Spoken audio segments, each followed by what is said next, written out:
Hello. I really need to speak right now on dragon energy.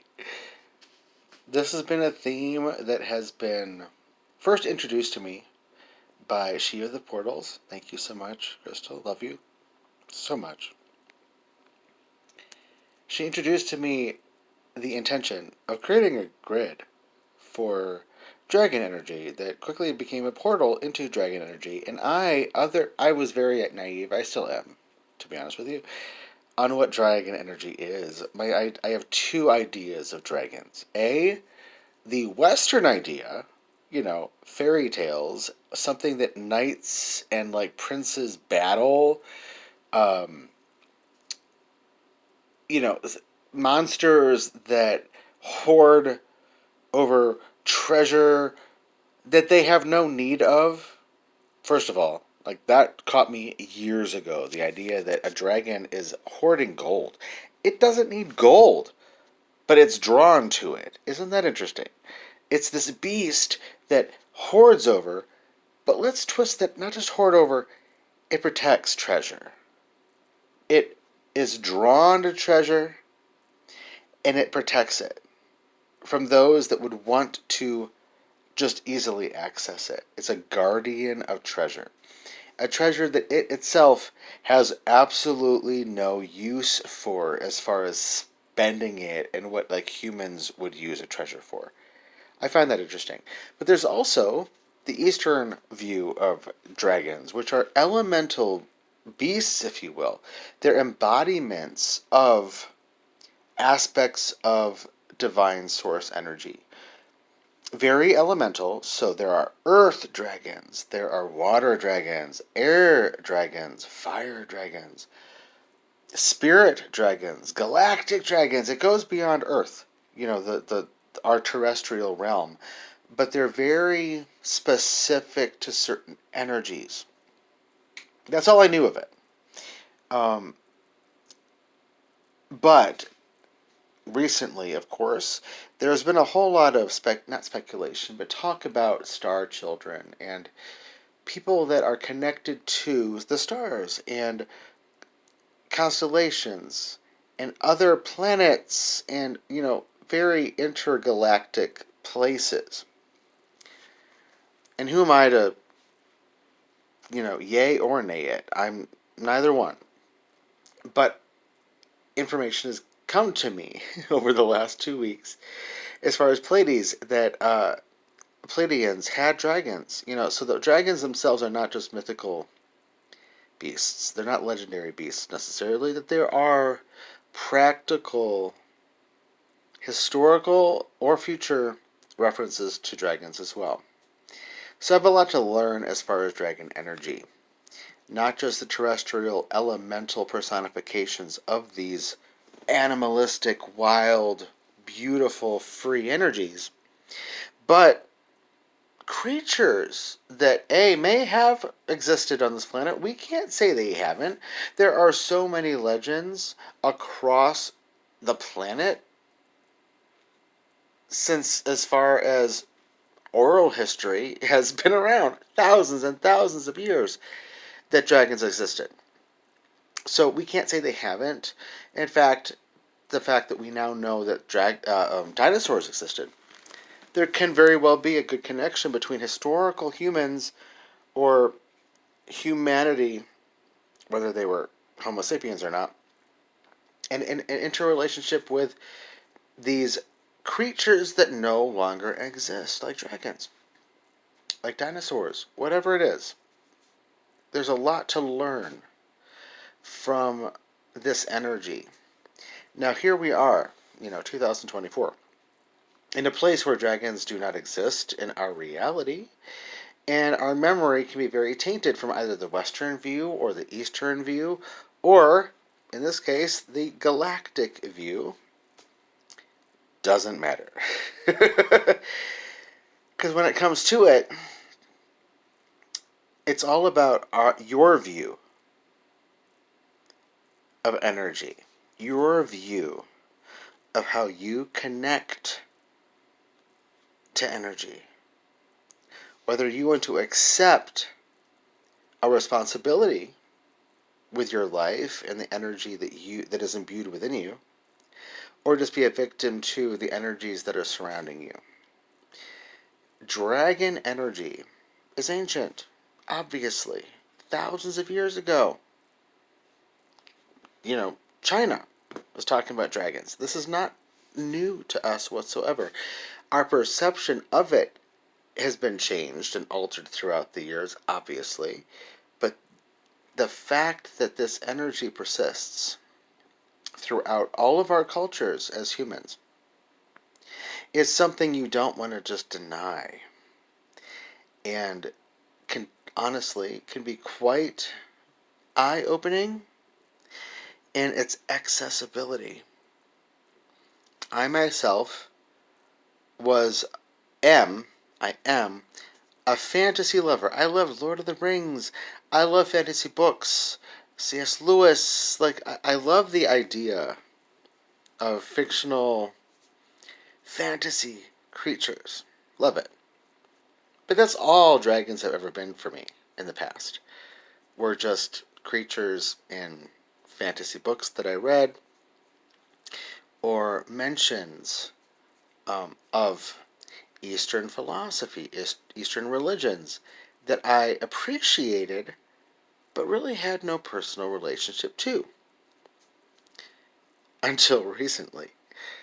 I think that the whole point of having some type of an animalistic, primordial personification, though, it is a personification. We are providing an entity that inhabits these energies that we interact with on the daily. And this has been going down for thousands of years. It's very easy to imagine water. We can conceptualize the power and energy of water by just seeing what it does on this planet. Everything from nourishing to eroding. From building up to destroying. There's such power in water, and that we ourselves will die without it. We are connected to water.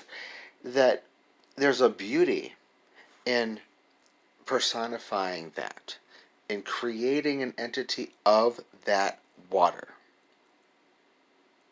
Making it singular, making it specific, and embodying the power of that force, that we can create a cup of water, hold it in our hands, and in that acknowledge everything that water has the potential to do. And then say, on a spiritual level, there's this animal, there's this beast, there's this energy that encompasses all of the potentiality of that element. And that it is wild and free. But the most important thing is that it relates to us. You go back in history, in anything that's written, you go back into any aspect of this, and it's all about how these elements, how these animals, how these creatures relate to humans. Either A, they are for us, which most of them are. They're beneficial, they bring good luck, they bring power, they bring influence, inspiration, motivation, clearing, cleansing, healing. It's all for our benefit, right? Or the Western view, it's a wall. It's something that has to be overcome. The knight or the prince kills the dragon to access that treasure. But it's an act of will, of them coming against that energy to overcome it. Now, it's violent, and I don't agree with it, honestly, because at the end of the day, that there's more truth in the Jungian or Freudian view of what you're battling against, to realize, it's actually for me. It's not antagonistic. It's a lesson I have to learn. It is something my will has to conquer, to befriend it. The dragons are always for us. So whether I'm going to stand here and say the dragons exist as entities, I can't say yay or nay, other than my own personal experience, which is only from the last week, to be honest with you. I've had quite a few experiences in meditation, in receiving energy from others, in contemplation, but more importantly, from my heart, in trying to understand dragon energy, that it's there, and it's for me. Now, whether I want to view it as a dragon, or as the Holy Spirit, or as whatever, the fact that for thousands of years humans have viewed these aspects of divinity and embodied them in these beasts, these wild, powerful, beautiful animals that only bring us luck and good energy and healing and cleansing and whatever we may need. There's a dragon for it. They're just aspects of divinity. Powerful, existing, but they only exist because we do. We're connected to dragon energy. They are a form of how we view God, how we view source energy for thousands of years. Before there was the word God, those ancient Asian people who worshipped dragon energy, they were worshiping those divine aspects of God, of creation, so that they could have an immediate connection to that power. That power that is always, always, always available to all of us. So, fear not when it comes to these videos and these things maybe popping up. 2024 is the year of the dragon, and I would prompt you to sit in silence. Ask yourself, really, what element are you lacking right now? Earth? Stability? Fire? Action? Passion? Water? Emotion?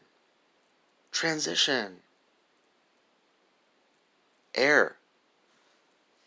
Your thoughts, your dreams, your intuition, your intellect? Spirit? That unity understanding, your higher self? That galactic energy that binds all of existence together. Where are you lacking? What do you need? I promise you, in your silence and contemplation, the moment you realize what you feel is lacking, immediately your higher self will be aware of what can fill that gap. And that is what we have been labeling as dragon energy for centuries.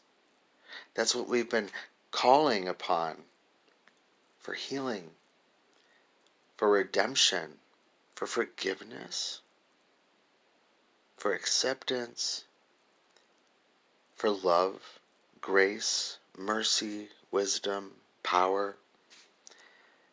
Whatever you need, Source provides. And whether you want to view it as angels, guides, your higher self, or dragons, whatever your imagination, whatever your third eye allows you to visualize is fine. And it's real. And it's powerful. So don't hide from dragon energy. Accept it. Love it as a beautiful expression of divinity and power that is absolutely for you and available to you at any time. Be blessed, everyone. Love you.